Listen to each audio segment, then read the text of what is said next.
And very often we fail to create platforms or means of encounter and dialogue that are open enough, safe enough, diverse enough, inclusive enough.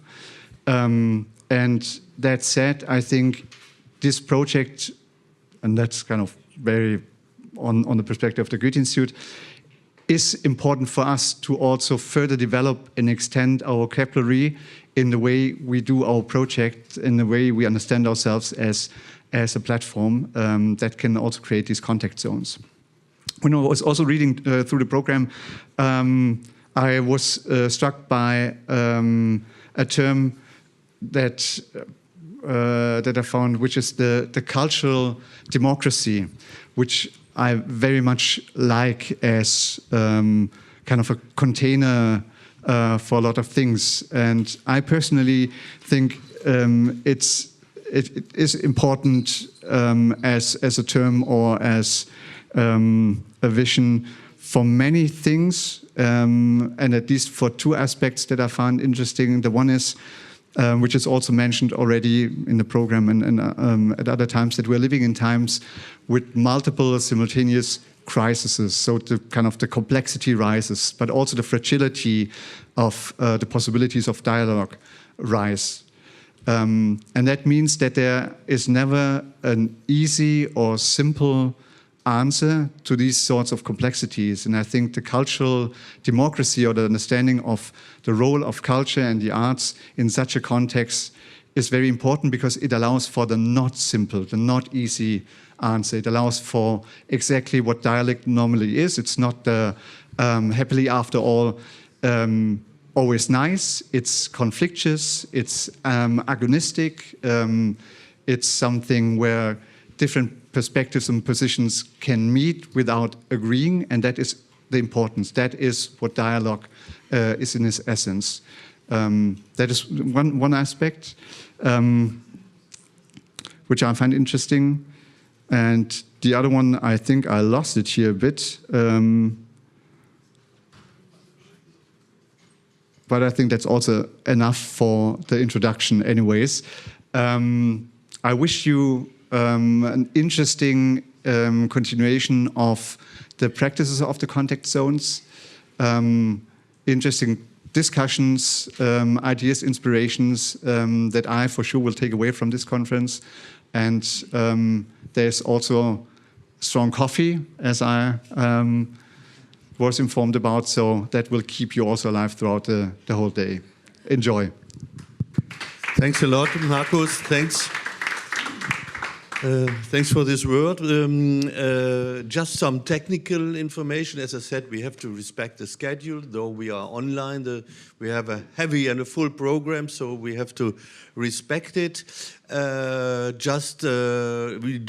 have coffee and tea and water, and we have also lunch. Yeah, so at 1 o'clock, if I'm not wrong, we have a lunch break. And we have also this evening, for those who want to join us in a pub nearby, an informal feedback session, so to say, over the whole day. We will give you later on the address. I don't know if Christina is here. She could say it where it is, but it's near to this place where we meet after dinner for those who want to have a drink with us. So once again, Binat Svinit, herzlich willkommen, a warm welcome to all of you who has been here partially also yesterday, but for those who are newcomers today, so to say, our first slot is about presenting our partners and what our partners did during the first period of this European project. Contact Zone in Praxis is the title of our conference, and you see our partners here below. Naturally, this program is co-funded by the European Union, but you see the different partners. We will introduce you to their work, because what is special in this program is that every country involved in this program, we are 7 countries, has its own focus on these contact zones. Those who did the pilot here, those who were yesterday evening here, know that our focus was and is the the Roma community and the acknowledge of the Roma slavery and a kind of reconciliation between the Roma community and the overall Romanian society. I would like to give the floor first to Kerem. Kerem is from our partner in Brussels, Culture Action Europe.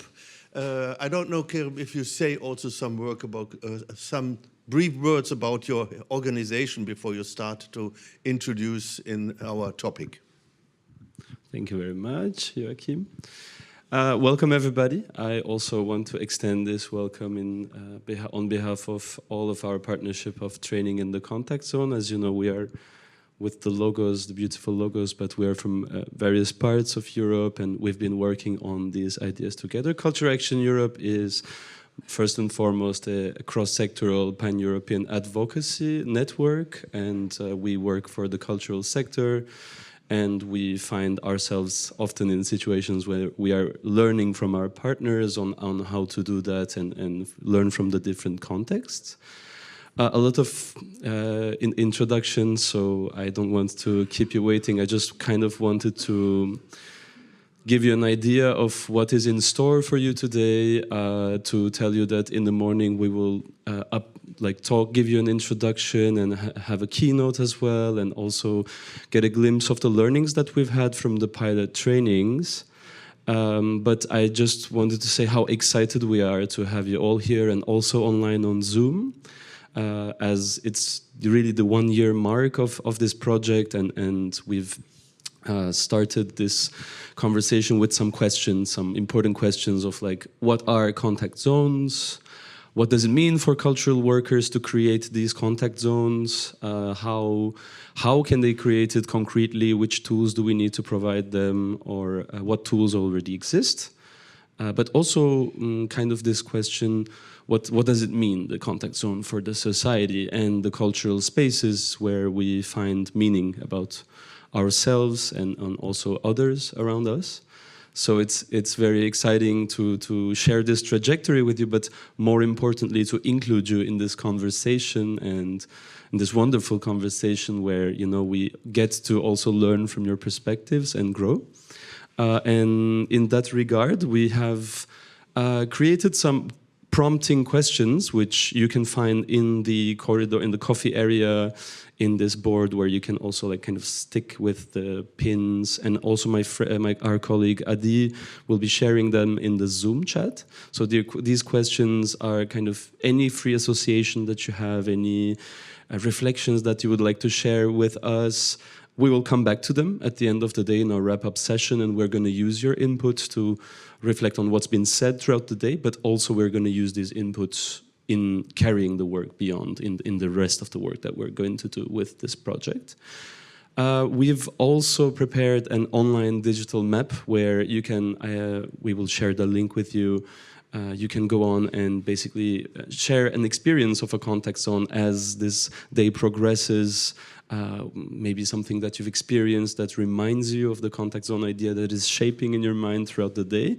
So please put it during the event. After the event, it's going to stay online. And yeah, finally, just wanted to say that please, we have a very heavy program. I mean, heavy in the sense that it's quite packed. So if you feel like you need to decompress, take a walk, go outside, have some air, come back when you feel like it, don't feel obliged, you know, you're very free to do so. So yeah, I hope that this day brings some inspiration to you. I will now give the mic back to Joachim for kicking off the day. Thanks a lot, Karen.